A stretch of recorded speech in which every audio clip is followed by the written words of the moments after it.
그래서 우리가 의식주라고 그러잖아요. 입는 거, 먹는 거, 자는 거. 그런데 사실은 제가 이렇게 뭐 입는 거는 만약에 내가 이렇게 해갖고 무인도에 이 옷 입고 갔다. 그럼 뭐 한 달이고 두 달이고 이 옷 입고 살아야죠. 살 수도 있고. 자는 건 내가 산에서 길 잃어버려도 낙엽에 들어가서 자면 돼요. 근데 먹는 거는요, 일주일 동안 안 먹으면 죽어요.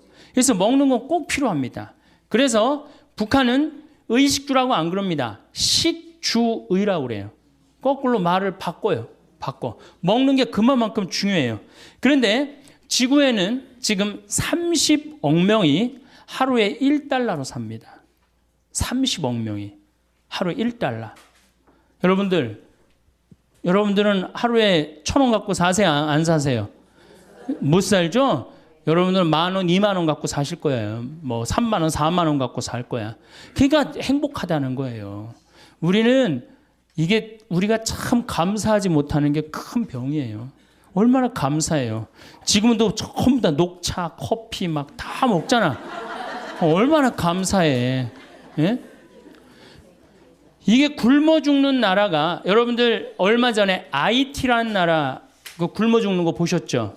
IT라는 나라는 먹을 게 없어서 어떻게 해요? 흙을 개갖고 거기다 바다를 넣고 그걸 구워서 먹어요. 배가 너무 고프니까. 또 굶어 죽는 나라가 또 하나 있죠. 북한이에요.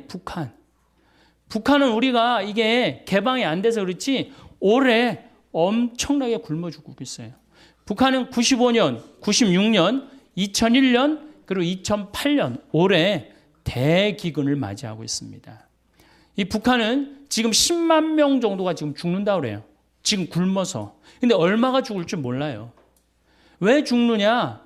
작년에 북한에 500mm 정도 비가 왔어요. 500mm 정도. 근데 우리나라는 500mm 비가 와도 아무 문제 없어요. 왜? 뭐가 있기 때문에? 산이 있기 때문에. 그런데 500mm 비가 왔는데 북한은 1년에 필요한 게 600만 톤이에요. 이거 넉넉하게 먹지 못해. 600만 톤. 근데 작년에 비가 와서 얼마를 쓸고 내려갔느냐? 200만 톤을 쓸고 내려갔어요. 그러면은 200만 톤이면 몇 명이 먹을 게 없느냐면 600만 명이 먹을 게 없는 거예요. 600만 명이. 이렇게 생각하시면 됩니다. 1톤에 3명이 먹는다고 생각하면 돼. 1톤에. 그러니까 200만 톤이면은 몇 명이 먹을 게 없어? 600만 명이 작년에 먹을 게 쓸려 다 내려간 거예요. 홍수에. 그래서 제 작년에 200만 톤이 쓸려 내려갔다는 얘기를 듣고 북한이 올해는 절단이 나겠구나. 그런 생각을 했어요. 북한이 얼마나 급했으면은 원자력 이제 완전히 다 개방했잖아요. 미국한테 다 줬어요. 우리나라가 지금 지원을 해줘야 되는데 이번 정부는 북한이 먼저 우리가 지원하지 않겠다. 급한 거예요, 북한이. 그러니까 미국이 지원을 지금 50만 톤 해준다 그래. 그래도 150만 톤이 부족합니다. 북한을 먹여 살릴 수 있는 나라는 누구밖에 없어요? 우리나라밖에 없어요. 그리고 미국에서 지원해주면은 배로 오는데 시간이 얼마나 걸려? 한 달, 두 달 걸려. 다 굶어 죽어요. 지금이 보릿고개 아니에요. 제일 심한. 그러니까 우리가 판문점으로 바로 지원해주면 되는데 그거를 지금 북한도 못하고 우리나라도 못하고 참 안타깝죠. 세상에서 제일 불쌍한 게 뭔 거예요? 사람으로 태어나서 굶어 죽는 거예요. 굶어 죽는 거. 다른 거 아무것도 없어요. 굶어 죽는 거예요. 근데 지금 북한은 저렇게 굶어 죽고 있어요. 그럼 북한이 왜 굶어 죽느냐? 이게 우리 잘 알아야 돼요. 왜 굶어 죽느냐? 90년대 소련이 무너지면서 북한의 식량 원조를 해주지 않습니다. 김일성의 최대 업적은 뭐냐면 인민들 배 안 굶기는 거예요. 김일성의 최대 업적은. 근데 아니 먹을 게 없으니까 다급해진 북한은 어떻게 하느냐면 산의 나무를 다 자릅니다. 산의 나무를 다 자르고 어떻게 하느냐? 거기다가 옥수수 심고 콩을 심어요. 식량난을 해결하려고. 근데 그게 이제 대재앙의 원인이 되는 거예요. 여러분들 로마가 굉장히 쟁쟁한 나라라는 거 잘 알고 계시잖아요. 왜 망했어요? 산의 나무를 다 잘라갖고 벌거숭이로 만들고 난 다음에 로마가 망합니다. 모든 나라는요. 산의 나무를 자르면 망합니다. 아프가니스탄 세계가 없다고 그러잖아요. 산에 나무가 없고 강에 물이 없고 사람은 먹을 게 없고. 그러니까 산에 나무를 자르면 죽는 거예요. 그러니까 인간 문명은 나무로 시작해서 나무로 끝나요. 그만큼 나무가 중요합니다. 근데 우리나라는 6.25 전쟁 딱 끝나고 난 다음에 어떻게 완전히 벌거숭이 산이었어요. 일본으로 가면 어떻게 산이 완전히 울창했는데 우리나라만 오면은 비행기 타고 오면은 벌거숭이였다고 그랬어요. 그런데 이 벌거숭이 산을 우리는 30년 만에 다 한 거예요. 그럼 산에 나무가 없으면 무슨 일이 벌어지느냐? 자, 우리나라 여러분들 산에 가보면은 자, 산에 이렇게 갔어요. 그러면은 이 우리나라는 산이 울창하기 때문에 뭐가 막 덮어져 있어요? 산에? 그렇지. 낙엽이 막 쌓여져 있어요. 뭐 심한 데는 제가 얼마 전에 산 하나를 갔는데 길을 잃어버려갖고 허리까지 낙엽이 차더라고요. 그러니까 허리 대개 한 50cm 정도는 산에 낙엽이 있단 말이야. 산에 50cm 정도는. 그러고 난 다음에 나무가 있어요. 나무는 있고 그 다음에 뭐가 있어요? 뿌리가 있어요. 나무에는 나뭇잎이 있고. 그럼 우리나라는 200mm 산에서 하늘에서 빗님이 온다. 200mm가 빗님이 온다. 그러면은 제일 먼저 누가 빗물을 흡수를 합니까? 낙엽이. 여러분들 산에 가고 낙엽을 이렇게 들으면 어때요? 축축하죠? 그게 다 물을 먹고 있는 거예요. 그러니까 이게 푸석푸석하고 막 한 낙엽이 하늘에서 빗님이 오면 이게 다 먹는단 말이야. 그러니까 500mm 오는 거 아무 문제 없어요. 우리나라 500mm 와갖고 마을이 뜨거나 그런 일은 없어요. 참 좋은 거죠. 자, 이 낙엽이 다 물을 먹어. 그 다음에 누가 물 먹어요? 뿌리가 물을. 이 뿌리는 이렇게 생각하시면 돼요. 나무가 솟은 만큼 땅 속으로 뿌리가 박혀 있다. 이렇게 생각하시면 돼요. 그러니까 이 뿌리가 물을 먹고 어디다가 물을 보내주느냐 하면은 대수층이라는 데에 물을 보내줍니다. 그러니까 우리나라는 샘물이 참 많아요. 제가 이렇게 산에 살기 때문에 막 비가 하늘에서 빗님이 오시면은 이렇게 중간에 그러니까 이렇게 막 이게 언덕이란 말이야. 언덕 중간에 물이 막 송송송송 새요. 왜 그럴까요? 뿌리가 다 물을 해주기 때문에. 여러분들 옛날에 그 펌프 그래서 생각나시죠? 마중물 부어갖고 이렇게 하면은 그게 10m밖에 안 판 거예요. 그러니까 여러분들 우리나라는 10m만 파면 뭐가 다 나와? 물이 다 나와요. 참 좋은 거죠. 그래갖고 펌프 해갖고 물을 쓸 수 있고 얼마나 좋아요. 자, 이게 이제 뿌리가 다 먹었어. 그럼 이제 누가 먹어? 그렇지. 낙엽이 다 먹어요. 여러분들 저 느티나무 저 보이시죠? 저거를 펼쳐놓으면 저 정도 나무면 굉장히 큰 나무인데 저거를 여름에 이제 완전히 잎이 넓어졌을 때 펼치면 학교 운동장을 다 덮어요. 저 나무 하나가. 저건 내가 보니까 더 덮을 것 같아요. 2,000평 정도 됩니다. 저거 잎을 펼쳐놓으면. 그러면은 낙엽을 찢으면 거기 물이 있어요, 없어요? 그렇게 여기에 물이 있고 낙엽에 물이 있고 대수층에 물이 있고 얼마나 물이 많아요. 그래서 여러분들 지난 30년 동안 우리나라가 가물어서 흉년이 들었다는 얘기 들었어요, 못 들었어요? 한 번도 못 들었죠. 근데 저 어렸을 때는 흉년이 들었다, 풍년이 들었다 그런 얘기 참 많이 들었어요. 근데 지금으로부터 30년 전에는 여러분들 한 번도 못 들으셨을 거예요. 그냥 태풍이 한두 번 왔을 때 그때 조금 바람에 뭐 이렇게 쓰러진 거 외에는 못 들었을 거예요. 그게 언제냐? 녹화 사업이 완전히 끝났을 때부터 우리나라는 흉년을 모르고 지내고 있어요. 굉장히 행복한 거죠. 그래서 저 산이 주는 경제적인 효과가 1년에 70조예요. 그러니까 700억 달러를 우리는 공짜로 받는 거예요. 산에서. 얼마나 기가 막혀요. 정말 감사하지 않아요? 그러니까 여러분들이 이제 산을 봐도 나무를 봐도 이제 사는 산이로 돼 옛날에 그 산이 아니어야 돼 이제는. 예. 저 산이 있기 때문에 누가 사는 거야? 우리가 넉넉하게 사는 근본적인 건 뭐냐면은 저 산림 녹화 때문이에요. 여러분들 서울 근교에 산이 7개가 있어요. 남산, 도봉산, 그 다음에 수락산, 북한산, 관악산, 청계산, 아차산, 불암산 이렇게 7개 산이 있어요. 세계의 수도 가운데요, 이렇게 산으로 둘러싸여 있는 수도가 거의 없어요. 얼마나 아름다운, 서울이 얼마나 아름다운지 사람들이 몰라요. 뭐 빌딩이 많긴 하지만은 오늘 또 어제 그제 빈님이 오셔갖고 얼마나 깨끗한지 오는데, 여기 제가 이 북한산하고 도봉산 이렇게 앞쪽으로 왔거든요. 너무너무 아름답더라고요. 이 기가 막힌, 정말 세계에서 이렇게 아름다운 데 없어요. 그 다음에 도시 한가운데 이렇게 큰 강이 흐르는 데가 어디 있어요? 로마 테베레 강이라고 있어요. 로마 한가운데 흐르는 강. 거짓말 조금 못해서 저 뒤에 수녀님 계신 데부터 요 정도밖에 안 흘러요. 강 넓이가. 세느강 아무리 넓다고 해도 요 2배밖에 안 돼요. 한강 2km예요. 서울 한가운데 2km가 넘는 강이 흐른다. 정말 기가 막힌 거예요.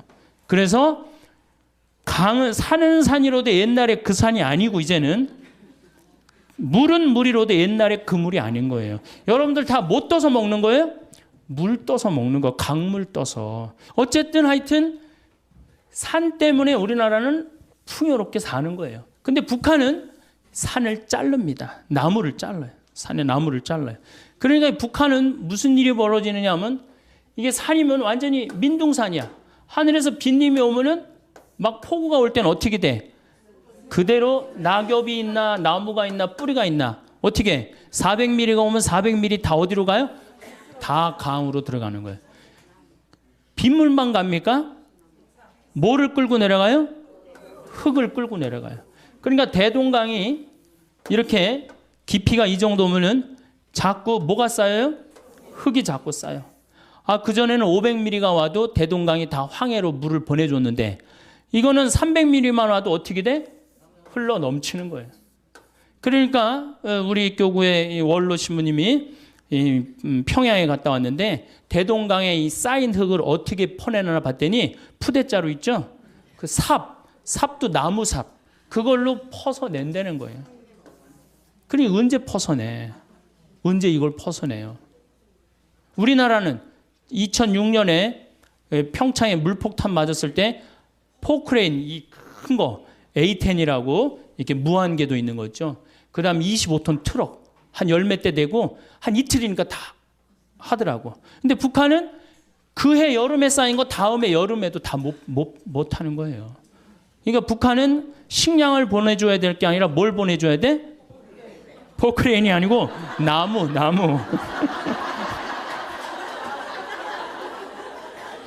포크레인을 보내주면 기름이 있어야지 포크레인을 쓰지. 기름도 없는데 어떻게 포크레인을 써요?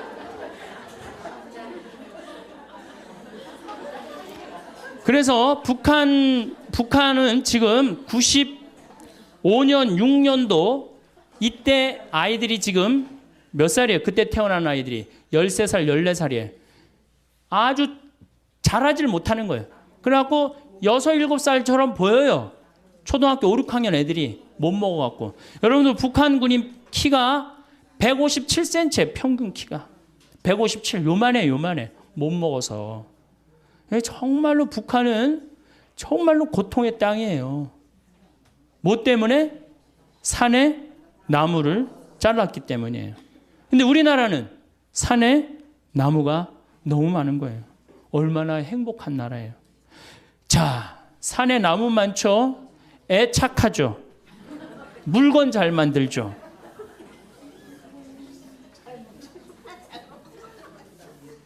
그런데 문제는 우리나라가 식량 자급률이 27%밖에 안 됩니다.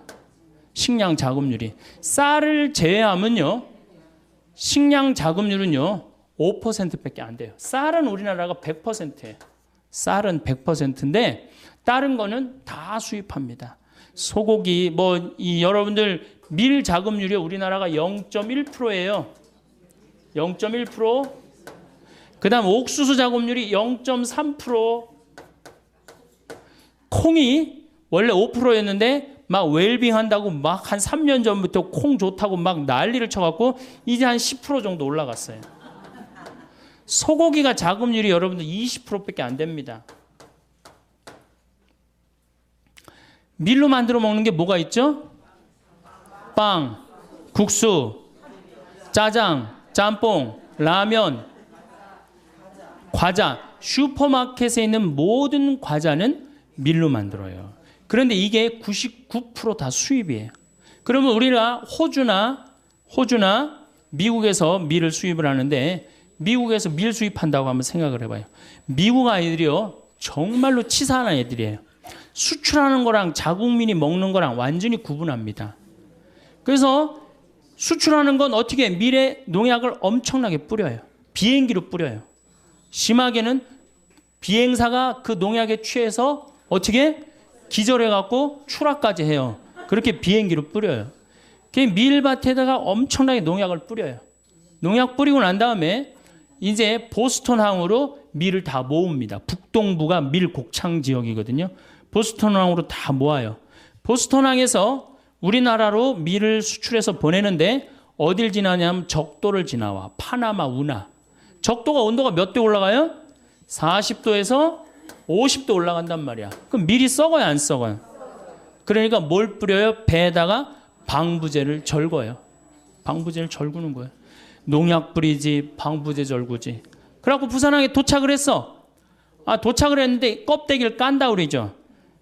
이걸 유식한 말로 도종한다 그러는데 도종은 못 알아듣겠죠. 예, 껍데기를 까.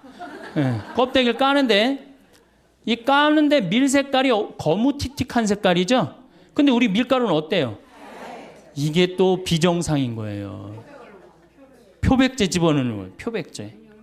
그래갖고 빵집에 배달을 해갖고 빵을 구워내는데 무슨 빵가게에서 각 구워낸 빵이라고 그러는데 그런 빵은 하나도 없어요.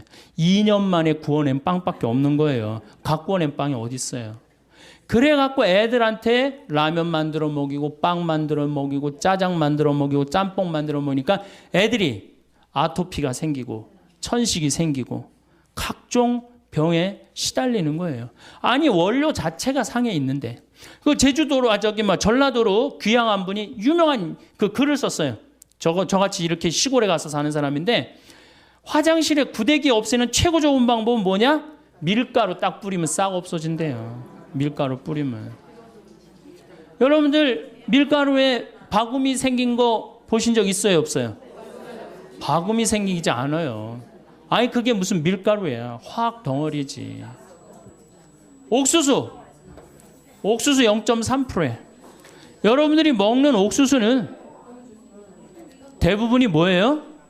여러분이 1년에 한 번 옥수수 먹어요. 강원도 찐 옥수수. 그렇죠? 그 외에 옥수수 뭐 전분 만들고 사료 만들고 다 수입이에요. 더욱이 이번부터 유전자 조작이 들어오기 시작해. 유전자 조작이. 저는 그래서 횟집에 가서 옥수수 이렇게 돌판에 그 무슨 옥수수 이렇게 대단하다고 돌판에 얹어 나와? 절대 안 먹습니다. 네, 강원도 사는 사람은 절대 안 먹습니다. 제가 한번 횟집에서 잠깐 그 회를 먹다가 식당 뒤쪽에 가봤어요. 깡통이 다 캘리포니아 산이에요. 거기에 이렇게 물에다 담아서 다 보내는 거예요. 그거 여러분들 내놓고 먹는 거예요. 이거 우리 게 없어요. 식탁이 우리 게 어디 있어요? 여러분들 된장, 간장, 콩 여기. 콩이 이제 10%인데 여러분들 시중에 유통되는 친환경적인 상표를 가지고 나온 거 원료를 한번 보세요. 다 호주산, 미국산이에요. 콩이. 네. 콩은 근데 여러분들 핵콩으로 메주를 만들고 핵콩으로 띄워야지 된장 맛이 제대로 나고 고추장 맛이 제대로 나는 거예요. 핵콩이 아니고 콩이 2년이 넘어가면요. 삶아도 불질 않아요. 삶아도. 저한테 많은 분들이 그런 얘기를 해요. 신부님 제가 청국장 띄워 먹는데 띄워서 먹는다고 요새 건강에 좋다고. 근데 청국장이 안 떠요. 이게 어떻게 된 거예요? 그거 국산이라고 샀는데 잘못 산 거죠. 그리고 핵콩이라고 샀는데 잘못 산 거죠. 이게 국산 콩을 삶으면 한 5배 정도 불어요. 5배 정도. 그래갖고 그걸 으깨면은 그 메주도 잘 되고 청국장도 잘 뜨는 건데 수입은요 삶아도 불질 않아요. 딱딱해진다는 얘기예요. 여기 나이 드신 분들 꽤 있으니까 많이 삶아보죠. 저는 1년에 뭐 한 100가마, 200가마 정도 콩을 삶는데 우리 동네 평창 콩은 또 약간 추운 지방에서 자라는 게 좋습니다. 약간 그러니까 평창 이쪽 횡성 이쪽 콩이 참 좋은 거예요. 그걸로 삶아 보면요, 이게 콩 삶아 갖고 먹으면요, 정말로 달아요, 달어. 그렇게 좋아요. 근데 그 우리 거 다 포기하고 다 수입해서 먹는 거예요. 다 수입해서. 그러니까 우리 농산물을 사는 게 우리 지금 서울교구에도 우리 농산물 우리 농촌 살리기 운동 본부 해갖고 좀 명동에도 그 매장이 있고 본당마다 매장 있죠. 그거 사는 게 여러분들 독립운동하는 거예요. 독립운동. 이제 우리가 우리 거를 포기하잖아요. 이제 석유도 없어, 먹을 것도 없어. 이 두 가지가 가장 중요한 건데 우리가 식량 주권을 포기하면 어떻게 돼요? 이번에 여러분 소고기 개방하면서 자존심 무지 상하지 않아요? 저는 자존심이 상해요.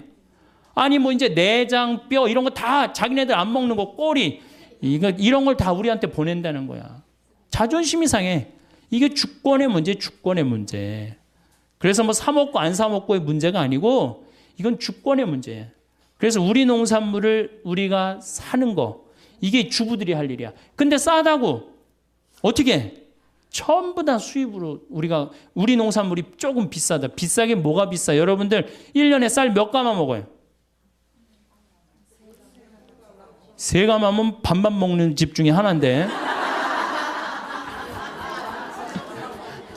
제가 이렇게 물어보면요, 1가마에서 1가마 반 정도 먹어. 80kg. 네, 2가마 먹는 집도 있고. 그럼 여러분들 2가마라고 칩시다. 그럼 쌀 1가마에 15만 원 정도 하죠? 그러면은 2가마면 30만 원이에요. 그런데 유기농 쌀은 24만 원이에요. 자, 1년 내내 제일 중요한 밥을 먹는데 유기농 쌀 24만 원, 그게 아까워서 그 유기농 쌀을 안 사고 3만 원, 4만 원짜리 하는 이 수입 쌀을 먹는다. 이게 머리가 없는 거죠. 생각이 없는 거죠. 1년에 한두 가마인데. 그리고 그걸 유기농을 우리가 먹으면은 우리 땅도 보존되고 농민도 살고 국민도 살고 얼마나 좋아. 그런데 애들 학원비는 30만 원, 40만 원 퍽퍽퍽 쓸데없는 거, 정말로 쓸데없는 거, 그걸 하면서 가장 중요한 먹는 거는 이게 15만 원, 24만 원 아깝다고, 그것도 5만 원, 6만 원은 수입을 먹는다. 이 문제가 많죠. 문제가 많아요. 그러니까 누가 의식이 깨야 돼? 주부들 의식이 깨야 된다. 주부들 의식이. 그래서 제가 3년 전에 된장을 담그려고 우리 콩을 사러 다니는데 영월, 정삼, 평창 다 다니는데 50가마를 못 샀어요. 그만큼 우리 콩이 없는 거예요. 다 수입이에요. 다. 그러니까 여러분들이 우리 거라고 알고 먹는 것들도 우리 게 아닌 게 많아요. 특별히 고기, 소고기 20%야. 우리 평창에 이제 갈비집이 하나 있어요. 그래서 내가 저녁 7시, 8시 가면은요, 뭐라 그래? 신부님 다 떨어졌다는 거예요. 갈비집에 갈비가 다 떨어지고. 우리는 경매를 받는데요. 평창 한우를. 그래갖고 떨어지는 날이 있는 거야. 근데 도시에 나와보면은 그 많은 사람들이 그 많은 고깃집에서 그 늦은 시간까지 그 한우 고기라고 다 먹는 거 보면 신기해요. 80%가 수입이에요. 지금도. 이제 미국에서 들어오면 95%, 5%대로 떨어져요. 5%대로. 그러니 이 정말로 우리 한우, 소고기, 대한민국이 그래도 이제 먹고 살만 해갖고 쇠고기 좀 먹는다고 그랬는데 이 우리 고기가 하나도 없으니 참 문제죠. 그러니까 싸다고 들여온다. 이것도 좀 우리가 생각해 봐야 될 것 같아요. 얼마 전에 대통령께서 그런 말을 했어요. 우리나라도 일본처럼 1억짜리 소를 이제 생산해냈다고. 참 가슴 아픈 얘기예요. 왜냐하면 여러분들 1억짜리 소고기 먹으려면 얼마 들고 나가야지 4인 가족이 먹어요? 150만 원 들고 나가야지 먹어요. 여러분들 그럴 수 있어요, 없어요? 먹지 말라는 얘기지. 1억짜리 고기는. 아니면 광우병 위험이 있는 고기를 먹든지. 제일 좋은 건 뭐야? 우리 한우를 살리는 거예요. 아니, 한우뿐만 아니라 모든 걸 우리 거를 살리는 거예요. 여러분 이스라엘은 식량 자급률이 100%입니다. 이스라엘 가보면요 다 사막이에요. 근데 요르단강에만 거의 식량을 농사를 져요. 그런데도 그 열악한 나라가 식량 자급률이 100%예요. 기부출을 형성해 갖고 2000년 동안 떠돌아다니면서 절대적으로 느낀 게 뭐예요? 먹는 거예요. 먹는 거. 이게 그래서 이스라엘 사람들은 컴퓨터 만드는 것보다도 더 중요한 걸 뭐라고 생각해? 식량으로 생각해. 전쟁이 일어나면은 여러분들 전쟁이 일어나면 컴퓨터 깨물어 먹을 수 있어요? 없어요? 먹을 수 없죠? 식량이 제일 중요한 거예요. 그래서 이스라엘 사람들은 평지에 아파트를 안 짓습니다. 평지에. 그래갖고 사람들이 물어봐. 왜 당신들은 평지에 아파트 안 짓고 다 언덕에 짓느냐? 저 평지는 우리 식량 나올 거의 터전이다. 근데 우리나라 어떻게 돼요? 평지만 보면 아파트를 짓는 거예요. 정말로. 평지. 그러니까 식량에 대한 정책의 개념이 없는 거죠. 우리가 사다 먹으면 된다고요? 여러분들 우리나라가 IMF 터졌을 때 제가 본당 신부할 때 돼지 농사 짓는 사람들 다 망했어요. 왜? 사료가 폭등하잖아요. 다 수입하기 때문에. 그러니까 식량은 외부의 영향을 너무너무 많이 받아요. 올해도 마찬가지. 올해도 33개 나라가 먹을 게 없는 거야. 필리핀이 우리나라처럼 식량을 포기합니다. 올해 필리핀 먹을 걸 50만 톤을 못 샀다는 거예요. 그럼 150만 명이 먹을 게 없는 거예요. 얼마나 불행해요. 우리나라도 만약에 이제 쌀값이 지금 15만 원, 7만 원, 8만 원 하던 게 쌀값이 석유값처럼 30만 원, 40만 원, 우리는 굶어 죽는 사람 없을 것 같아요? 굶어 죽는 사람 많습니다. 자, 식량 문제는 왜 우리가 위험하냐? 우선 첫 번째로 지구 온난화 때문에 식량 문제는 위험해요. 지금 세계를 먹여 살리는 나라가 캐나다하고 호주예요. 호주. 호주가 식량 수출을 제일 많이 합니다. 근데 5년 동안 가물었어요. 지구 온난화 때문에. 그래갖고 호주가 식량을 생산하지 못하는 바람에 어떻게 됐어요? 세계가 지금 고통을 앓고 있는 거예요. 지구 온난화 때문에 흉년이 들고. 그 다음에 여러분들 미얀마 이번에 쳤죠? 거기 곡창지대. 작년에는 사이클론 시드로라고 있어요. 방글라데시 쳤죠. 방글라데시도 쌀 생산을 엄청나게 하는 데거든요. 거기도 완전히 무너졌어요. 그러니까 식량값은 앞으로 떨어질 일은 없어요. 뛰면 뛰었지 떨어질 일은 없어요. 그러니까 우리가 점점 다른 나라의 석유 때문에 스트레스를 받듯이 뭐 때문에 스트레스 받아? 식량. 밀값도 지금 뛰었죠. 옥수수값도 뛰었죠. 콩값도 뛰었죠. 더욱이 이 중국하고 인도가 문제예요. 중국하고 인도가 그동안은 중국은 내륙 지방은 그동안 두 끼밖에 안 먹었대요. 배가 고파갖고 먹을 게 없어갖고. 근데 경제가 나아지면서 세 끼를 먹기 시작하는 거야. 이게 13억이 두 끼 먹다가 세 끼 먹는다고 생각을 해봐요. 그래서 여러분들 중국은 지금 1년에 5천만 톤을 수입을 합니다. 5천만 톤이면 얼마냐면 1억 5천만 명 먹을 걸 수입하는 거예요.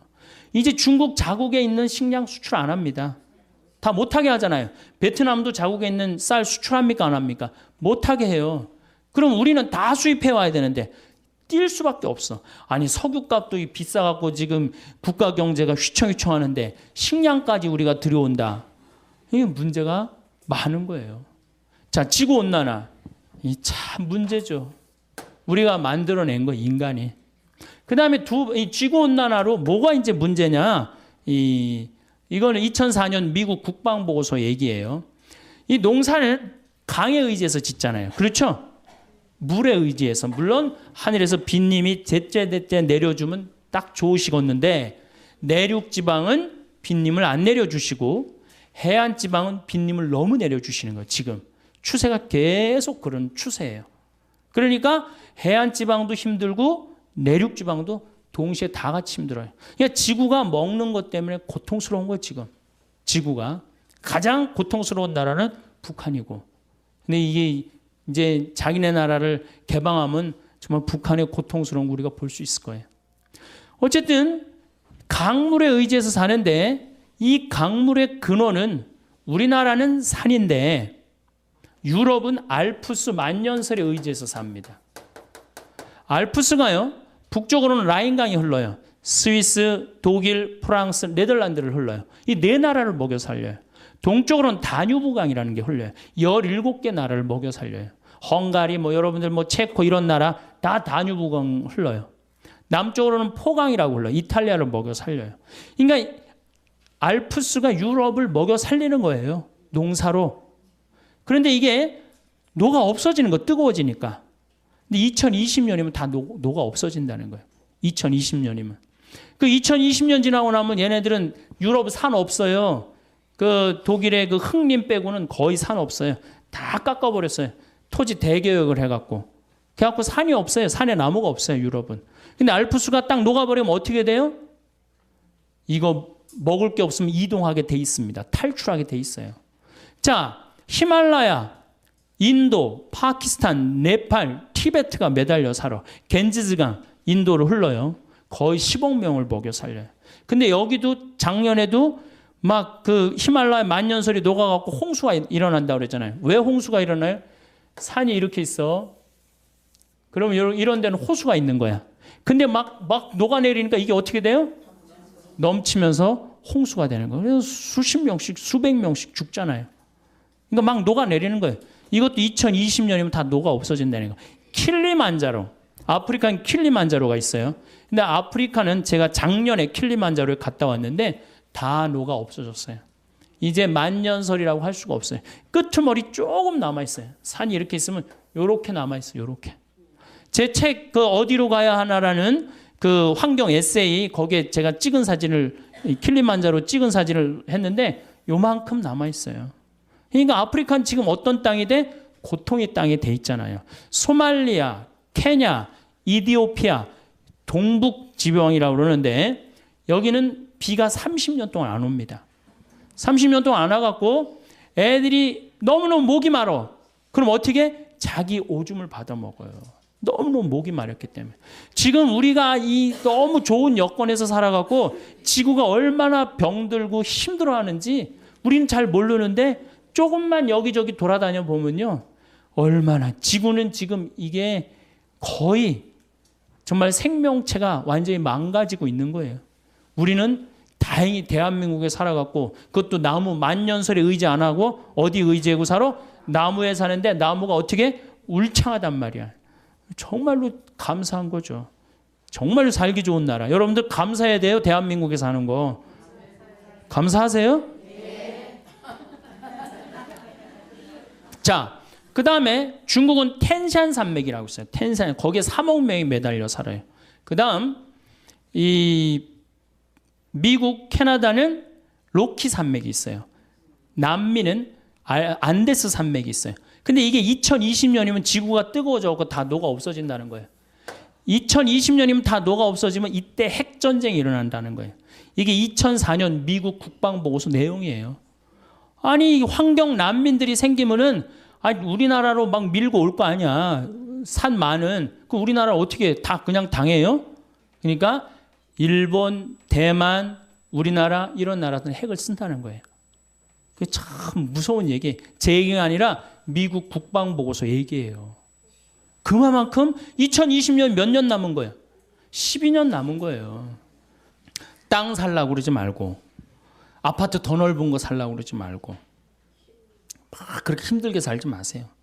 그냥 어떻게 지금 있는 집에서 애 학원 보내지 말고 지금 있는 집에서 행복하게 사는 게 제일 좋은 거예요. 그리고 집에 쌀 한 가마 꼭 비치해 두고. 제가 요즘 돌아다니면서 하는 얘기가 뭐예요? 집에 쌀 한 가마 꼭 해둬라.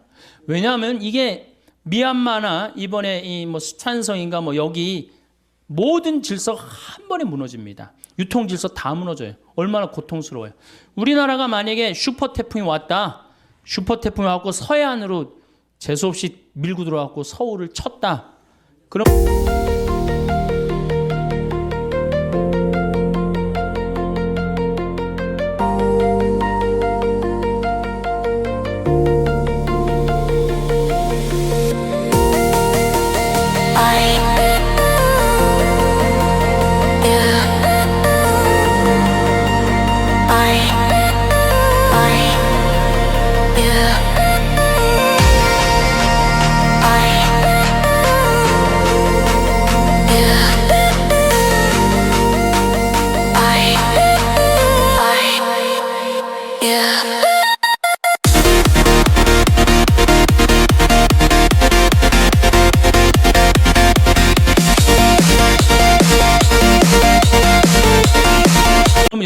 유통질서 무너지면은 얼마나 먹을 게 남아있을 것 같아요?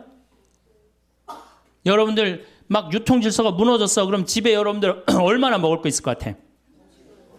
며칠? 한 달이나 하는 집이 있어요? 조사를 해보니까 2주 이상 넘기는 집이 없어요. 2주 이상. 그러니까 쌀 한 가마씩 오늘 집에 갖고 한 가마씩 다 사다가 놔둬요. 그리고 고추장, 된장 이렇게 좀 사놓고 그래갖고 갑자기 유통질서 무너졌을 때 어떻게?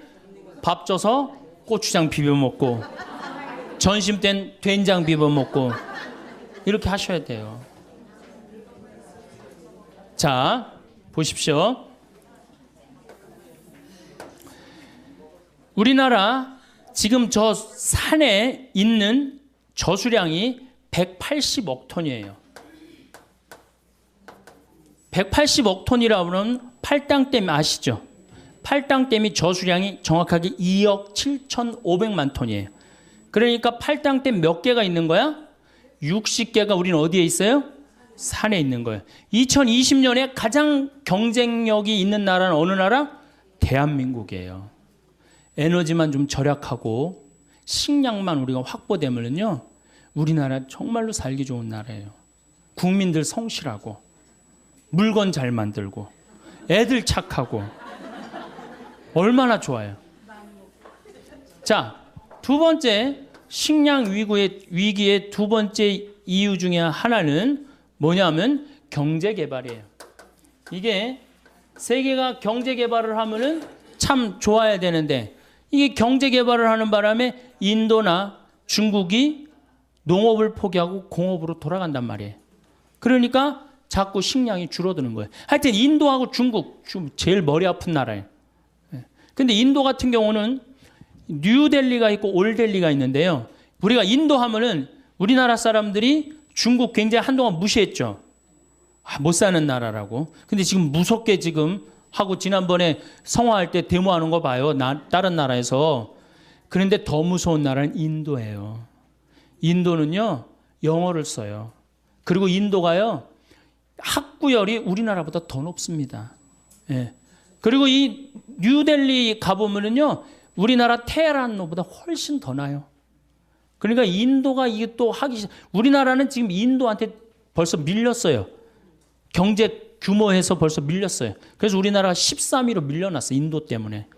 인도 무서운 나라예요. 근데 얘네들이 안 먹다가 막 먹기 시작하는 거예요. 그러니 이게 경제 개발 때문에 이게 식량의 위기가 온단 말이에요. 세 번째, 석유가 폭등 때문입니다. 석유값이 폭등하니까 바이오 에너지를 써요. 바이오 에너지. 옥수수에서 기름을 추출해갖고 콩에서 기름을 추출해갖고 쓰니까 옥수수값하고 콩값이 뛰어야 안 뛰어요? 엄청나게 뛰는 거죠. 그러니까 한번 생각해 보세요. 지구온난화를 우리가 거부할 수 있는 것도 아니고 경제개발을 거부할 수 있는 것도 아니에요. 그렇다고 석유값이 떨어질 리도 없어요. 물론 떨어지겠죠. 한 번은 떨어질 거예요. 뭐 이렇게 피크를 찍었다가 그게 200달러면 안 되고 제 바람은 한 131달러에서 딱 찍고 떨어지면은 우리나라가 괜찮은데 만약에 150달러까지 올라가면은 이거 정말로 보통 신경 써야 되는 거 아닙니다. 그 다음에 네 번째, 인구가 너무 많아. 지금 인구가 69억 명이에요. 69억 명. 아니, 지구는 예수님 태어났을 때 몇 명이에요? 2억 5천만 명이었어요. 지구 전체. 예수님 태어났을 때 5억 명 되는데 1650년에 5억 명이 됐어요. 그 다음에 10억 명이 되는데 1850년에 10억 명이 됩니다. 25억 명이 되는데 1950년에 20억 명이 돼요. 그런데 40억 명이 되는 데는 1980년에 40억 명이 돼. 30년 만에 배가 되는 거예요. 그러니까 이게 엄청나게 인구가 많은 거예요. 인구는 늘어나는데 지구는 늘어나요? 안 늘어나요? 안 늘어나죠? 그 다음에 여러분들 올해 쌀값 뛰기로 다 약속이 돼 있었어요. 왜 쌀값이 뛰기로 약속이 돼 있었느냐면 2007년을 정점으로 해서 곡물 생산이 떨어집니다. 2010년에 가서는 쌀 생산이 얼마나 줄어드느냐? 무려 1억 500만 톤이 줄어들어요. 그럼 아까 제가 말씀드렸죠. 1억 500만 톤이면 3억 명이 먹을 게 없는 거예요. 2010년에 가면. 그러니까 2007년까지는 쌀이 남아 돌았었어요. 사실은. 근데 2008년부터 쌀이 줄어들기 시작하는 거예요. 그럼 2010년에 가면 3억 톤이 모자란다면은 앞으로 우리 쌀값이 뛸 것 같아요? 안 뛸 것 같아요? 근데 우리가 FTA 미국이랑 체결해갖고 시장을 열면은 어떻게 돼요? 안 되는 거예요. 이 식량은요, 이거는 주권이라고 그래요, 주권. 그래서 우리 농산물을 사먹는 거는 뭐 하는 거야? 독립운동하는 거예요. 자, 여러분들 이제는 우리 농산물을 이렇게 그냥 사먹는 게 아니고 내가 독립운동을 해야지. 내가 독립투사다. 그리고 우리 농산물을 사 먹어야 돼. 조금 비싸더라도. 아, 이제 먹고 살기 힘든데 그 애들 학원만 안 보내면 다 됩니다. 네. 우리나라 애들 학원으로 내보내는 돈 너무너무 많아요. 네. 네. 학원으로만 안 내보내면 그 돈 비싼 거 사 먹으면 우리 농촌 정말로 살기 좋고 여러분들도 살기 좋은 나라 만들 수 있어요. 2020년에 갖고 경쟁력이 가장 강한 나라는 전 대한민국이라고 생각해. 대한민국. 왜? 산에 나무가 많기 때문에. 이게 현신규 박사라고 유명한 분이에요. 여러분들 처음 들어보죠? 이분이요. 장영실 뭐 옛날에 우리 역사 전체 10대 과학자 중에 한 분이에요. 이분이 산에 나무를 이렇게 심은 거예요. 아주 투신을 해갖고. 그냥 우리나라는 곳곳에 아주 훌륭한 분들이 많아요. 이 유명한 일화가 있잖아요. 이스라엘에서 우리나라가 산림 녹화하려고 이스라엘 사람들을 불러서 이스라엘도 우리나라처럼 산림 녹화를 굉장히 열심히 하는 나라예요. 1500년 동안 아랍 국가가 이스라엘의 나무를 다 자릅니다. 근데 48년에 독립을 하고 산의 나무를 엄청나게 심고 있어요, 지금. 한국에 와봐갖고 이 나라를 왜 날 불렀느냐, 이렇게 여건이 좋은 나라를. 우리나라가 지난 30년 동안 완전히 녹화가 끝나고 지금부터는 이제 경제림을 심을 수가 있어요. 처음엔 어떻게? 막 심어야 돼요. 처음부터 경제림이 자랍니까?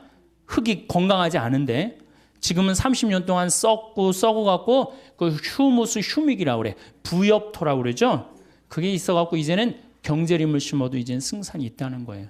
그리고 제가 이렇게 산에 관심이 많아서 해가 가면 갈수록 나무는 커져요. 그렇죠? 얼마나 좋아. 해가 가면 갈수록 나무가 커지니까. 그러니까 2020년에는 제일 경쟁력 있는 나라. 이 만년설이 다 녹아갖고 다른 애들 농사 못 져도 우리나라는 산에 180억 톤. 야, 이거 뭐 우리가 1년에 얼마를 써요? 320억 톤을 써요. 320억 톤을 써요. 근데 그 중에 반 이상이 산에 있단 말이에요. 얼마 전에 안데스 산맥에 큰 호수가 3억 톤이야. 팔탕댐만한 건데 하루아침에 다 없어져 버렸어요.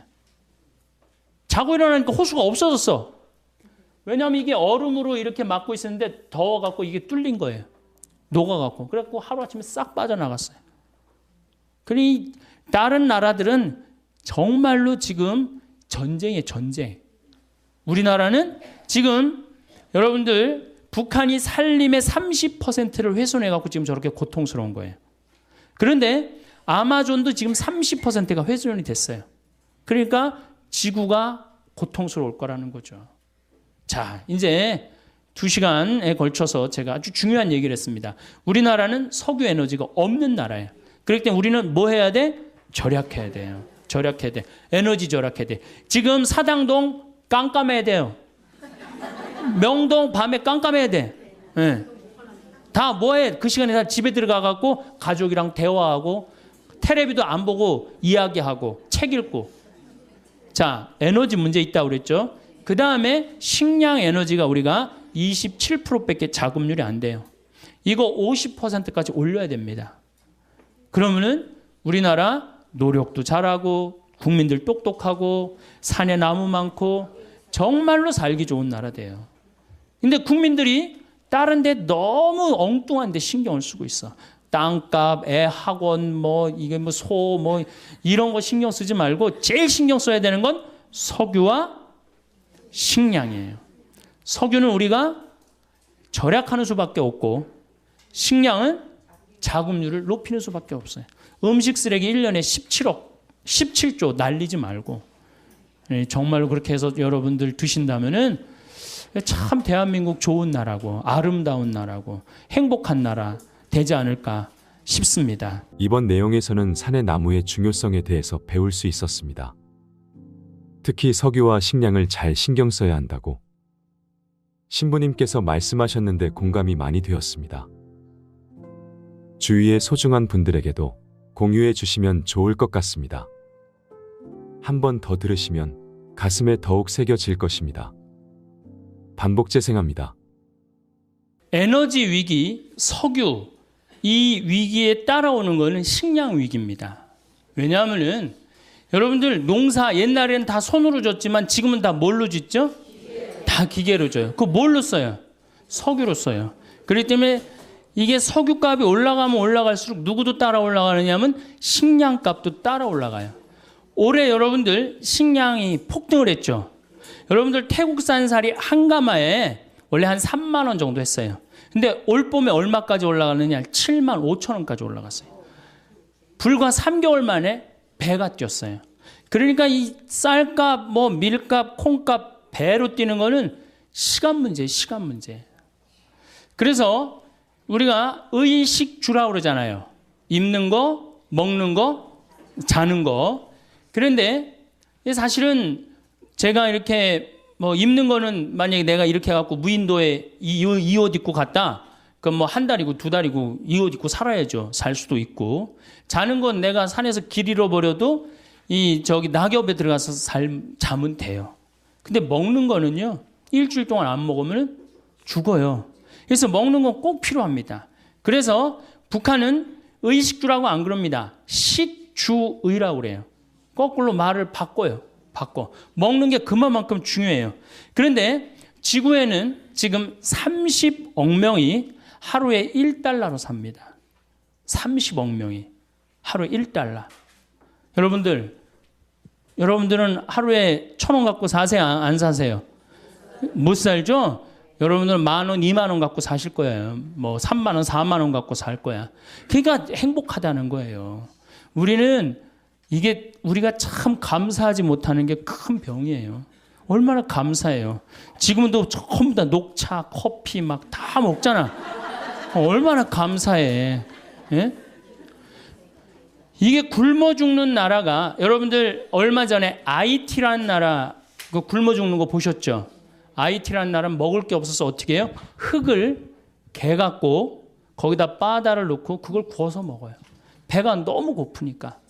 또 굶어 죽는 나라가 또 하나 있죠. 북한이에요. 북한.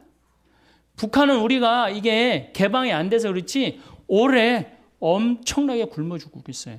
북한은 95년, 96년, 2001년 그리고 2008년 올해 대기근을 맞이하고 있습니다. 이 북한은 지금 10만 명 정도가 지금 죽는다고 그래요. 지금 굶어서. 근데 얼마가 죽을 줄 몰라요. 왜 죽느냐? 작년에 북한에 500mm 정도 비가 왔어요. 500mm 정도. 근데 우리나라는 500mm 비가 와도 아무 문제 없어요. 왜? 뭐가 있기 때문에? 산이 있기 때문에. 그런데 500mm 비가 왔는데 북한은 1년에 필요한 게 600만 톤이에요. 이거 넉넉하게 먹지 못해. 600만 톤. 근데 작년에 비가 와서 얼마를 쓸고 내려갔느냐? 200만 톤을 쓸고 내려갔어요. 그러면은 200만 톤이면 몇 명이 먹을 게 없느냐면 600만 명이 먹을 게 없는 거예요. 600만 명이. 이렇게 생각하시면 됩니다. 1톤에 3명이 먹는다고 생각하면 돼. 1톤에. 그러니까 200만 톤이면은 몇 명이 먹을 게 없어? 600만 명이 작년에 먹을 게 쓸려 다 내려간 거예요. 홍수에. 그래서 제 작년에 200만 톤이 쓸려 내려갔다는 얘기를 듣고 북한이 올해는 절단이 나겠구나. 그런 생각을 했어요. 북한이 얼마나 급했으면은 원자력 이제 완전히 다 개방했잖아요. 미국한테 다 줬어요. 다 줬어요. 우리나라가 지금 지원을 해줘야 되는데 이번 정부는 북한이 먼저 우리가 지원하지 않겠다. 그 급한 거예요. 북한이. 그러니까 미국이 지원을 지금 50만 톤 해준다 그래. 그래도 150만 톤이 부족합니다. 북한을 먹여 살릴 수 있는 나라는 누구밖에 없어요? 우리나라밖에 없어요. 그리고 미국에서 지원해주면은 배로 오는데 시간이 얼마나 걸려? 한 달, 두 달 걸려. 다 굶어 죽어요. 지금이 보릿고기 아니에요. 제일 심한. 그러니까 우리가 판문점으로 바로 지원해주면 되는데 그거를 지금 북한도 못하고 우리나라도 못하고 참 안타깝죠. 세상에서 제일 불쌍한 게 뭔 거예요? 사람으로 태어나서 굶어 죽는 거예요. 굶어 죽는 거. 다른 거 아무것도 없어요. 굶어 죽는 거예요. 근데 지금 북한은 저렇게 굶어 죽고 있어요. 그럼 북한이 왜 굶어 죽느냐? 이게 우리 잘 알아야 돼요. 왜 굶어 죽느냐? 90년대 소련이 무너지면서 북한에 식량 원조를 해주지 않습니다. 김일성의 최대 업적은 뭐냐면 인민들 배 안 굶기는 거예요. 김일성의 최대 업적은. 근데 아니 먹을 게 없으니까 다급해진 북한은 어떻게 하느냐면 산의 나무를 다 자릅니다. 산의 나무를 다 자르고 어떻게 하느냐? 거기다가 옥수수 심고 콩을 심어요. 식량난을 해결하려고. 근데 그게 이제 대재앙의 원인이 되는 거예요. 여러분들 로마가 굉장히 쟁쟁한 나라라는 거 잘 알고 계시잖아요. 왜 망했어요? 산의 나무를 다 잘라갖고 벌거숭이로 만들고 난 다음에 로마가 망합니다. 모든 나라는요, 산의 나무를 자르면 망합니다. 아프가니스탄, 세계가 없다고 그러잖아요. 산에 나무가 없고, 강에 물이 없고, 사람은 먹을 게 없고. 그러니까 산에 나무를 자르면 죽는 거예요. 그러니까 인간 문명은 나무로 시작해서 나무로 끝나요. 그만큼 나무가 중요합니다. 근데 우리나라는 6.25 전쟁 딱 끝나고 난 다음에 어떻게 완전히 벌거숭이 산이었어요. 일본으로 가면 어떻게 산이 완전히 울창했는데 우리나라만 오면은 비행기 타고 오면은 벌거숭이였다고 그랬어요. 그런데 이 벌거숭이 산을 우리는 30년 만에 다 한 거예요. 그럼 산에 나무가 없으면 무슨 일이 벌어지느냐? 자, 우리나라 여러분들 산에 가보면은 자, 산에 이렇게 갔어요. 그러면은 이 우리나라는 산이 울창하기 때문에 뭐가 막 덮어져 있어요? 산에? 그렇지. 낙엽이 막 쌓여져 있어요. 뭐 심한 데는 제가 얼마 전에 산 하나를 갔는데 길을 잃어버려갖고 허리까지 낙엽이 차더라고요. 그러니까 허리 대개 한 50cm 정도는 산에 낙엽이 있단 말이야. 산에 50cm 정도는. 그러고 난 다음에 나무가 있어요. 나무는 있고 그 다음에 뭐가 있어요? 뿌리가 있어요. 나무에는 나뭇잎이 있고. 그럼 우리나라는 200mm 산에서 하늘에서 빗님이 온다. 200mm가 빗님이 온다. 그러면은 제일 먼저 누가 빗물을 흡수를 합니까? 낙엽이. 여러분들 산에 가고 낙엽을 이렇게 들으면 어때요? 축축하죠? 그게 다 물을 먹고 있는 거예요. 그러니까 이게 푸석푸석하고 막 한 낙엽이 하늘에서 빗님이 오면 이게 다 먹는단 말이야. 그러니까 500mm 오는 거 아무 문제 없어요. 우리나라 500mm 와갖고 마을이 뜨거나 그런 일은 없어요. 참 좋은 거죠. 자, 이 낙엽이 다 물을 먹어. 그 다음에 누가 물 먹어요? 뿌리가 물을. 이 뿌리는 이렇게 생각하시면 돼요. 나무가 솟은 만큼 땅 속으로 뿌리가 박혀 있다. 이렇게 생각하시면 돼요. 그러니까 이 뿌리가 물을 먹고 어디다가 물을 보내주느냐 하면은 대수층이라는 데에 물을 보내줍니다. 그러니까 우리나라는 샘물이 참 많아요. 제가 이렇게 산에 살기 때문에 막 비가 하늘에서 빗님이 오시면은 이렇게 중간에 그러니까 이렇게 막 이게 언덕이란 말이야. 언덕 중간에 물이 막 송송송송 새요. 왜 그럴까요? 뿌리가 다 물을 해주기 때문에. 여러분들 옛날에 그 펌프 그리고 생각나시죠?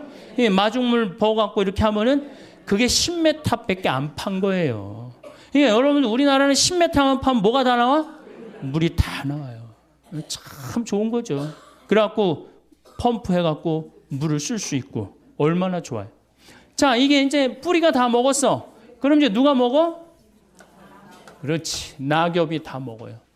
여러분들 저 느티나무 저 보이시죠? 저거를 펼쳐놓으면 저 정도 나무면 굉장히 큰 나무인데 저거를 여름에 이제 완전히 잎이 넓어졌을 때 펼치면 학교 운동장을 다 덮어요. 저 나무 하나가. 저건 내가 보니까 더 덮을 것 같아요. 2,000평 정도 됩니다. 저거 잎을 펼쳐놓으면. 그러면은 낙엽을 찢으면 거기 물이 있어요, 없어요? 그렇게 여기에 물이 있고 낙엽에 물이 있고 대수충에 물이 있고 얼마나 물이 많아요. 그래서 여러분들 지난 30년 동안 우리나라가 가물어서 흉년이 들었다는 얘기 들었어요, 못 들었어요? 한 번도 못 들었죠. 근데 저 어렸을 때는 흉년이 들었다, 풍년이 들었다 그런 얘기 참 많이 들었어요. 근데 지금으로부터 30년 전에는 여러분들 한 번도 못 들으셨을 거예요. 그냥 태풍이 한두 번 왔을 때 그때 조금 바람에 뭐 이렇게 쓰러진 거 외에는 못 들었을 거예요. 그게 언제냐? 녹화 사업이 완전히 끝났을 때부터 우리나라는 흉년을 모르고 지내고 있어요. 굉장히 행복한 거죠. 그래서 저 산이 주는 경제적인 효과가 1년에 70조여예요. 그러니까 700억 달러를 우리는 공짜로 받는 거예요. 산에서. 얼마나 기가 막혀요. 정말 감사하지 않아요? 그러니까 여러분들이 이제 산을 봐도 나무를 봐도 이제 산은 산이로되 옛날에 그 산이 아니어야 돼 이제는. 예.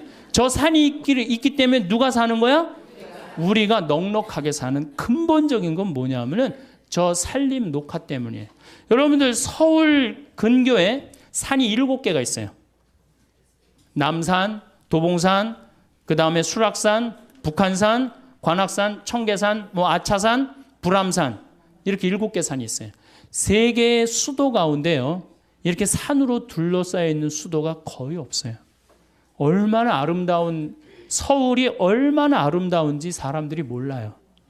빌딩이 많긴 하지만은 오늘 또 어제 그제 빈님이 오셔갖고 얼마나 깨끗한지 오는데 여기 제가 이 북한산하고 도봉산 이렇게 앞쪽으로 왔거든요. 너무너무 아름답더라고요. 이 기가 막힌 정말 세계에서 이렇게 아름다운 데 없어요. 그 다음에 도시 한가운데 이렇게 큰 강이 흐르는 데가 어디 있어요? 로마 테베레 강이라고 있어요. 로마 한가운데 흐르는 강. 거짓말 조금 못해서 저 뒤에 수녀님 계신 데부터 요 정도밖에 안 흘러요. 강 넓이가. 세느강 아무리 넓다고 해도 요 2배밖에 안 돼요. 한강 2km예요. 서울 한가운데 2km가 넘는 강이 흐른다. 기가 막힌 거예요. 그래서 강은 산은 산이로도 옛날에 그 산이 아니고 이제는 물은 물이로도 옛날에 그 물이 아닌 거예요. 여러분들 다 못 떠서 먹는 거예요? 물 떠서 먹는 거, 강물 떠서. 어쨌든 하여튼 산 때문에 우리나라는 풍요롭게 사는 거예요. 근데 북한은 산을 자릅니다. 나무를 잘라요. 산에 나무를 잘라요. 그러니까 북한은 무슨 일이 벌어지느냐 하면 이게 산이면 완전히 민둥산이야. 하늘에서 빗님이 오면은 막 폭우가 올 때는 어떻게 돼? 그대로 낙엽이 있나 나무가 있나 뿌리가 있나 어떻게 400mm가 오면 400mm 다 어디로 가요? 다 강으로 들어가는 거예요. 빗물만 갑니까? 뭐를 끌고 내려가요? 흙을 끌고 내려가요. 그러니까 대동강이 이렇게 깊이가 이 정도면은 자꾸 뭐가 쌓여요? 흙이 자꾸 쌓여. 그전에는 500mm가 와도 대동강이 다 황해로 물을 보내줬는데 이거는 300mm만 와도 어떻게 돼? 흘러 넘치는 거예요. 그러니까 우리 교구의 원로 신부님이 평양에 갔다 왔는데 대동강에 이 쌓인 흙을 어떻게 퍼내나 봤더니 푸대자루 있죠? 그 삽도 나무삽 그걸로 퍼서 낸다는 거예요. 그러니 언제 퍼서내? 언제 이걸 퍼서내요? 우리나라는 2006년에 평창에 물폭탄 맞았을 때 포크레인 이 큰 거 A10이라고 이렇게 무한궤도 있는 거 있죠. 그 다음 25톤 트럭 한 열 몇 대 되고 한 이틀이니까 다 하더라고. 근데 북한은 그해 여름에 쌓인 거 다음에 여름에도 다 못 하는 거예요.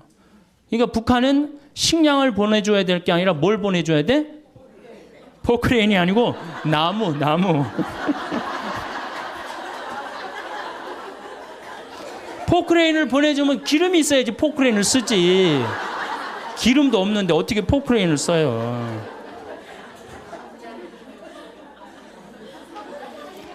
그래서 북한은 지금 95년 6년도 이때 아이들이 지금 몇 살이에요? 그때 태어난 아이들이 13살 14살이에요.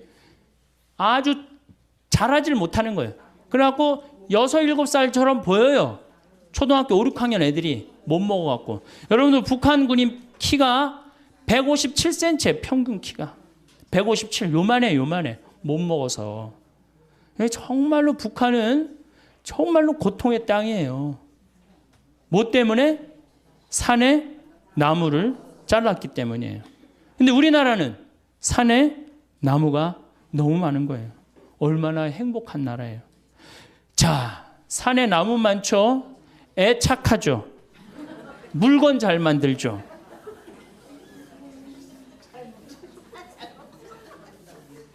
그런데 문제는 우리나라가 식량 자급률이 27%밖에 안 됩니다. 식량 자급률이. 쌀을 제외하면요. 식량 자급률은요. 5%밖에 안 돼요. 쌀은 우리나라가 100%예요. 쌀은 100%인데 다른 거는 다 수입합니다. 소고기 여러분들 밀 자급률이 우리나라가 0.1%예요. 0.1%. 그다음 옥수수 자급률이 0.3%. 콩이 원래 5%였는데 막 웰빙 한다고 막 한 3년 전부터 콩 좋다고 막 난리를 쳐갖고 이제 한 10% 정도 올라갔어요.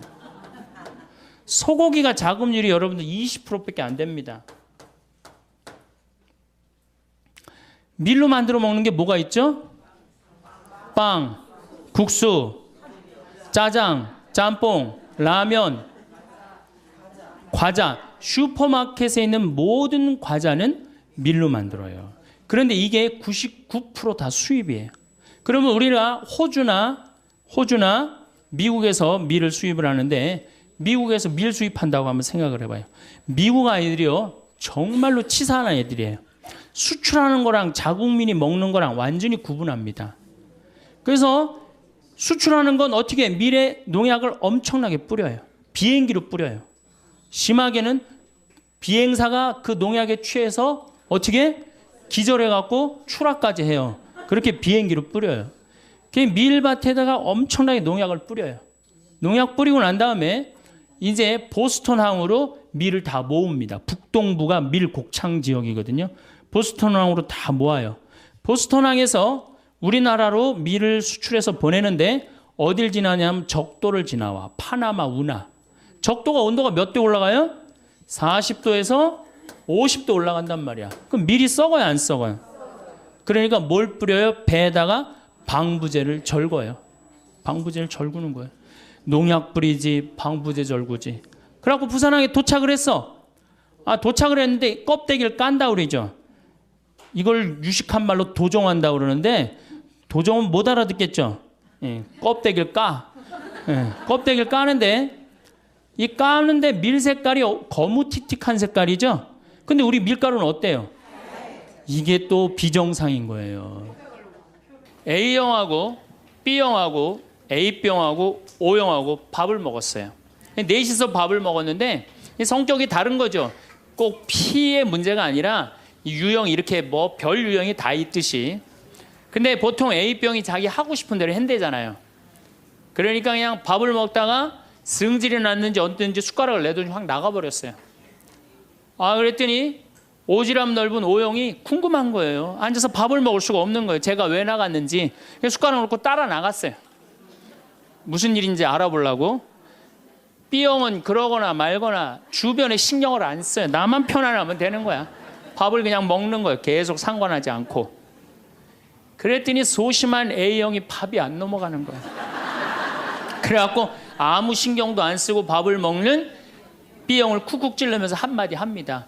혹시 제 A병 나 때문에 삐져서 나간 거 아니냐. 그러니까 신경 쓰지 말아야 되는 건데도 신경을 다 쓰는 거예요. 우리 이렇게 교우들 중에 굳이 내가 저 사람 이렇게 고민하고 괴로워하는 것까지 내 탓이 아닌데도 성당에서 뭐가 일이 잘못되면 다 누구 탓인 것 같아? 다 내 탓인 것 같아. 우리가 어디서 이게 교육을 받았느냐면은 루카복음 6장을 읽어보면은 뺨을 맞으면 다른 뺨을 돌려대고 겉옷을 달라 그러면은 속옷을 두고 원수까지도 사랑하라고 가르칩니다. 원수까지도 사랑하라고 그러는데 정말 우리가 모두를 사랑해야 되는 거 아닌가 이런 생각 들잖아요. 그렇죠? 근데 예수님은 정작 다 사랑했을까요? 예수님 다 사랑하지 않으셨어요. 더욱이 12제자 중에 12제자 똑같이 사랑하지 않았어요. 12제자 중에 누구를 특별히 사랑했느냐면은 베드로, 야고보, 요한만 특별히 사랑했어요. 거룩한 변모 때 누굴 데리고 갔어요? 베드로, 야고보, 요한만 데리고 갔어요. 아니 그 기가 막힌 모습을 보여주려면 다 보여주지. 왜 3명만 데리고 가? 나머지 9명 기분 나쁘게. 그렇잖아요. 그리고 회당장 야이로의 딸 살리러 갈 때 누구만 데려갔느냐면 베드로, 야고보, 요한만 데려가요. 다른 사람은 그 부모 외에는 아무도 따라오지 못하게 했다고 그래요. 못 따라간 제자들 섭섭할 것 같아, 안 섭섭할 것 같아요? 근데 여러분들은 밥 먹으러 가는데 한 3명만 데려가야 되는데 나머지 6명 남아있으면 찝찝해, 안 찝찝해요? 앞으로는 그러지 마세요. 예수님이 겟세마니 동산에서 내 마음이 괴로워 죽을 지경이니 나와 함께 깨어 있어 줘라. 그렇게 하고 가까이에 누구만 불렀느냐면 베드로, 야고보, 요한만 불렀어요. 예수님도 12 중에 3명만 이렇게 사랑했는데 여러분들은 레조 단원들 12이면 12명 어떻게 다 사랑해? 그 중에 3명만 사랑해도 누구하고 똑같아? 예수님하고 똑같은 거예요. 근데 놀랍게도 마태복음 18장에 이런 얘기가 나옵니다. 만약에 이웃이 잘못하면 우선 개인적으로 그러지 말라고 말하고 다음 한두 사람의 증인을 세우고 그래도 말 안 들으면 교회에 알리고 그래도 말 안 들으면 세리나 이방인 취급을 하라고 그래요. 그러니까 끝까지 끌어안으라는 말도 하셨지만은 어떻게 말 안 들으면 무슨 취급하라고 그래? 세리나 이방인 취급하라고 그래요. 마태복음 23장을 보면은 바리사이파, 사두가이파, 성구갑 이마에 팔 놓고 다니면서 일반 사람에게는 무거운 짐 지어놓고 자기는 손 하나 까딱하지 않는 이들에게 회칠한 무덤, 독사의 족속이라고 욕을 해대요, 예수님이. 그러니까 예수님은 어떻게 모두를 다 사랑했어요? 아니에요. 마음에 안 드는 사람들, 단죄해야 될 사람 단죄하셨어요. 그 예수님 또 그렇게 많이 참지도 않으셨어요. 우리 교우들처럼 그렇게 많이 참지도 않으셨어요. 요한복음 2장에 예수님이 성전 정화를 하는데 너무 막 성질이 나시니까 어떻게 해요? 상을 둘러엎고 채찍질로 그냥 정말로 난리를 치세요. 그러니까 여러분들도 이제는 너무 참지 마세요. 그러다가 여러분들 누가 다쳐요? 내가 다쳐요. 그런데 성당에 나오면 자기를 버리고 자기 목숨을 구하려 하지 말고 예수님 십자가를 지고 따라야 된다. 이 말이 꽉 귀에 들어오는 거예요. 순교자들이 이렇게 사셨다. 순교자들이. 우리들도 하느님 제대로 믿으려면은 순교자나 예수님처럼 그렇게 십자가 지고 참아야 된다. 그리고 우리 또 선조들은 또 얼마나 대단해요. 막 피가 그냥 뼈가 튀어나오도록 맞으면서도 그걸 다 참고 배교하지 않고 하느님 사랑하고 그냥 그 사람들도 구원해서 기도했잖아요. 자기를 미워하고 남을 위해서 살아야 한다고 자기에게 어떤 일이 있더라도 주님께서 주시는 십자가라고 생각하고 참고 살아야 된다. 이렇게 우리는 이 말씀에 눌려 살아요. 이걸 뭐라고 그러냐면 십자가 컴플렉스라고 그래요. 십자가 컴플렉스. 나도 십자가를 져야 된다. 예수님이 손목에 못 박혔을 때 얼마나 아팠을까? 그거 그냥 심줄을 뚫고 지나갔을 때 얼마나 아팠을까? 발목 못 박히셨을 때 얼마나 아프셨을까? 그러니까 나를 죽이려고 애쓰고 웬만한 일은 주님은 주시는 시련과 십자가라고 참고 견디고 살면은 내면에는 기쁨이 하나도 없고 정신적 질병에 시달리는 경우가 많아요. 순교가 아니라.